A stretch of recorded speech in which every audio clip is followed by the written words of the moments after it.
Bike journey আমার কাছে সবচেয়ে বেস্ট। সে যে কোনো জায়গায় যাই না কেন, বাংলাদেশের এই মাথা থেকে যদি ওই মাথাও যাই, সেক্ষেত্রে বাইক হচ্ছে আমার কাছে বেস্ট অপশন। অ্যান্ড পাবলিক ট্রান্সপোর্টকে একটু কম পছন্দ করি, মানে শুধুমাত্র দরকার না পড়লে। কী জন্য বলছি, আমাদের ট্রেন মধুমতি যেটা টাইম ছিল হচ্ছে 3টার সময়, এখন বাজে 5টা, টোটাল 2 ঘন্টা লেট।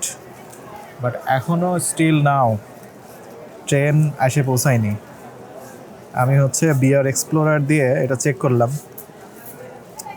এখন দেখা যাচ্ছে মাওয়া, এখানে মাওয়ায় আছে, মাওয়ার থেকে আবার শ্রীনগর আসবে, দেন তারপরে ঢাকা। তার মানে এখনও বলতে গেলে 30-40 মিনিট লাগবে, এখনও 30-40 মিনিট বসে থাকতে হবে। আর এই যে আমি বসে আছি কীভাবে দেখেন, এই যে একদম মাটির উপরে বসে আছি, বসার জায়গা সব ব্লক, কিচ্ছু করার নাই। আমার তো মাজা ব্যথা হয়ে, মাজা পা সব ব্যথা হয়ে গেছে, আর ভাল লাগছে না। আর অনেকক্ষণ ধরে জুতা পরে আছি, পায়ের ভিতরে বিরক্ত লাগছে। এটা কোনো কথা? টোটাল 2 ঘন্টা লেট। যেদিন আসি সেই দিনও সুন্দরবন লেট ছিল প্রায় 1 ঘন্টা, অ্যান্ড আজকে যাচ্ছি, আজকে মধ্যমতি 2 ঘন্টা লেট। আমার বাইকের প্রতি ভালোবাসা আরও বাইরে গেল।